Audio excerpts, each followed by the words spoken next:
आज की कहानी है बोझ। उस रात अंजू और मनोज बुरी तरह झगड़े। मनोज अपने दोस्त के घर से पी कर आया था और अंजू ने अपनी सास के साथ झड़प हो जाने के बाद कुछ देर पहले ही तय किया था कि वह अपनी ससुराल में किसी से डरेगी दबेगी नहीं। इन दोनों कारणों से उनके बीच झगड़ा बढ़ता ही चला गया। तुम्हें इस घर में रहना है तो काम में माँ का पूरा हाथ बटाओ। तुम मटर गश्ती करती फिरो और माँ रसोई में घुसी रहे। मैं यह बिल्कुल बर्दाश्त नहीं करूँगा। मनोज की गुस्से से कांपती आवाज़ पूरे घर में गूंज उठी। आज ऑफिस में ज़्यादा काम था इसलिए देर से आई थी, फिर भी मैंने उनके साथ थोड़ा काम कराया। अपनी माँ की हर बात सच मानोगे तो हमारी रोज़ लड़ाई ही होगी। अंजू भी ज़ोर से चिल्लाई। उनकी रोज़ की शिकायत है कि जिस दिन तुम वक्त से घर आ जाती हो उस दिन भी तुम उनके साथ कोई काम नहीं कराती हो। यह बात झूठ है। झूठी तुम हो, मेरी माँ नहीं। नहीं, झूठी तुम्हारी माँ है। उस रात मनोज ने अपनी दूसरी पत्नी पर पहली बार हाथ उठा दिया। उसकी शादी को अभी 2 महीने ही बीते थे। तुम्हारी मुझ पर हाथ उठाने की जरूरत कैसे हुई? अब दोबारा हाथ उठा के देखो, मैं अभी पुलिस बुला लूँगी।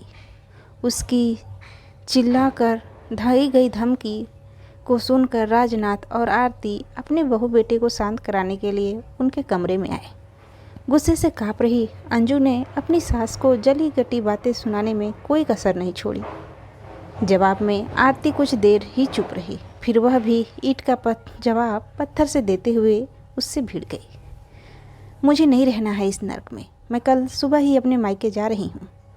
तुम्हारे माँ बाप का बोझ मुझे नहीं ढोना है। धमकी देने के बाद अंजू ने कमरे का दरवाज़ा अंदर से बंद कर लिया। ये मुझे कैसे दिन देखने पड़ रहे हैं। पहली बीवी चरित्रहीन थी, सो मुझे छोड़कर अपने प्रेमी के साथ भाग गई। अब यह दूसरी जो पल्ले पड़ी है बहुत ही बदतमीज है। अपने को कोसता मनोज उस रात सोफे पर ही सोया। अगले दिन रविवार था। आंखों में गुस्सा भरे जब 10 बजे के करीब अंजू अपने कमरे से बाहर आई तो उसने मनोज को ड्राइंग रूम में मुंह लटकाए बैठे हुए पाया। उसके पूछे बिना मनोज ने उसे दुखी लहजे में बताया, मम्मी पापा सुबह की गाड़ी से मामा जी के पास मेरठ चले गए। क्यों?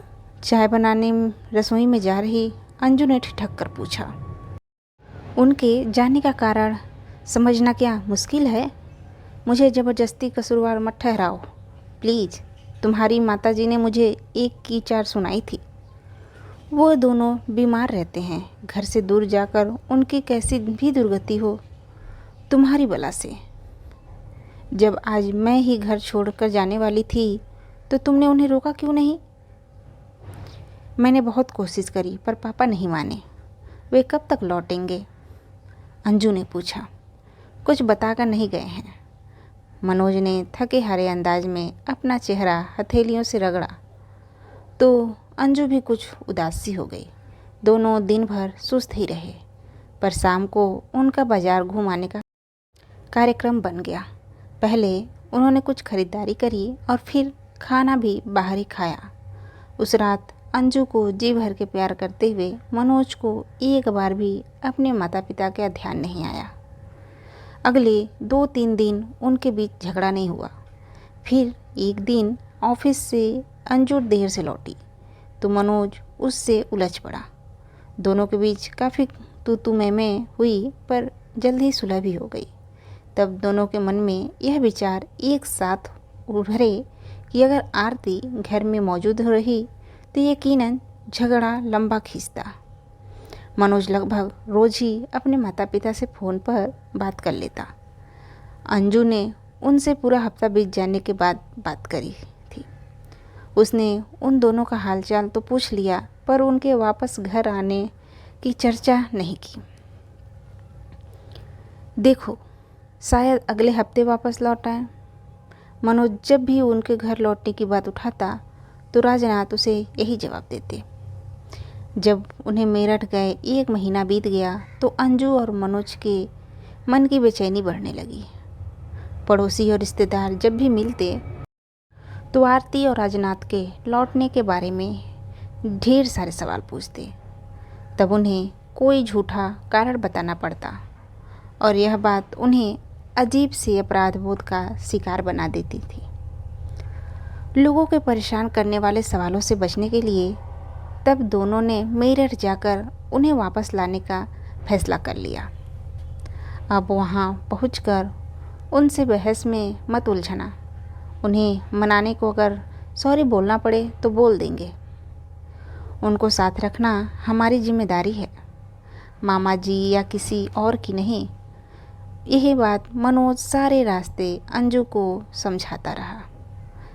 मामा मामी के यहाँ 2 दिन बिताने के लिए शुक्रवार की रात को करीब 9 बजे उनके घर पहुँच गए। उन दोनों से मामा मामी बड़े प्यार से मिले। उनकी नज़रों में अपने लिए नाराज़गी के भाव न देखकर अंजू मन ही मन हैरान थी। दीदी और जीजा जी खाना खाने के बाद पार्क में घूमने गए हैं। अपने मामा की यह बात सुनकर मनोज हैरान रह गया। पापा मम्मी घूमने गए हैं? उन्होंने यह आदत कब से पाल ली? मनोज की आंखों में अविश्वास के भाव पैदा हुए। वे दोनों अब नियम से सुबह ही घूमने जाते हैं। तो उनकी फिटनेस में आए बदलाव को देखोगे तो चकित रह जाओगे। मम्मी की कमर का दर्द उन्हें घूमने की इजाज़त देता है क्या? दर्द अब पहले से काफ़ी कम है। जीजाजी दीदी का हौसला बढ़ाकर उन्हें सुस्त नहीं पड़ने देते हैं। क्या मम्मी का किसी नए डॉक्टर से इलाज चल रहा है? हाँ, डॉक्टर राजनाथ के इलाज में है दीदी। अपने इस मजाक पर मामा जी ने जोरदार ठहाका लगाया तो मनोज और अंजू ज़बरदस्त उलझन का शिकार बन गए। जब वे सब चाय पी रहे थे तब राजनाथ और आरती ने घर में प्रवेश किया। उन पर नज़र पड़ते ही मनोज उछलकर खड़ा हो गया और प्रसन्न लहजे में बोला, वाह papa mummy, in sports shoes में तो आप दोनों बड़े ही जच रहे हो। तुम्हारे मामा जी ने दिलाए हैं, अच्छे हैं ना? राजनाथ पहले किसी बच्चे की तरह खुश हुए और फिर उन्होंने मनोज को गले से लगा लिया। अपनी माँ के पैर छूते हुए मनोज ने उनकी तारीफ़ करी।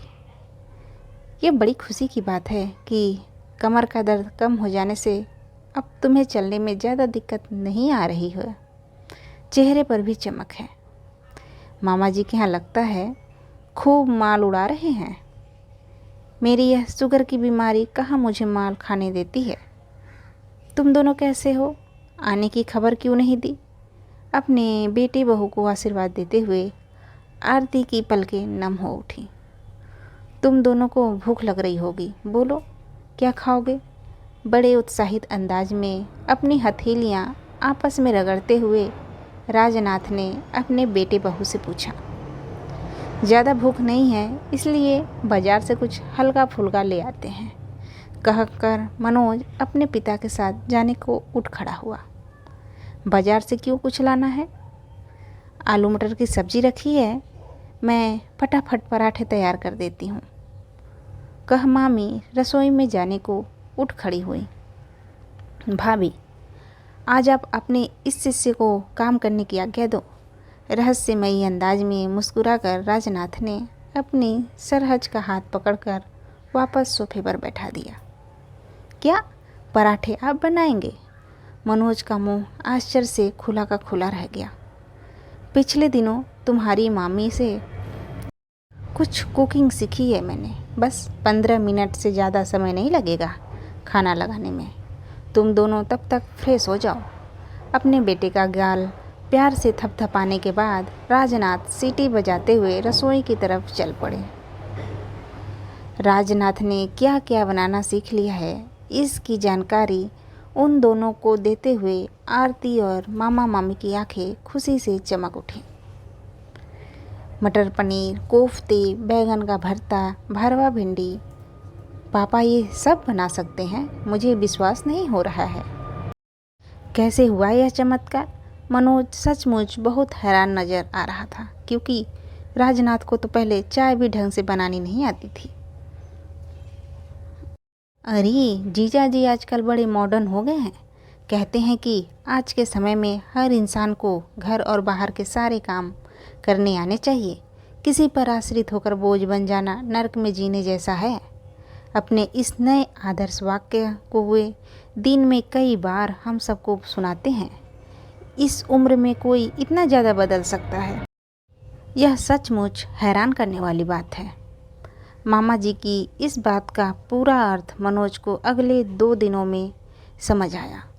राजनाथ जी ने उन्हें उस रात खस्ता पराठे बनाकर खिलाए, फिर रेत गरम करके उसे एक पोटली में भरा और आरती की कमर की सिकाई करी।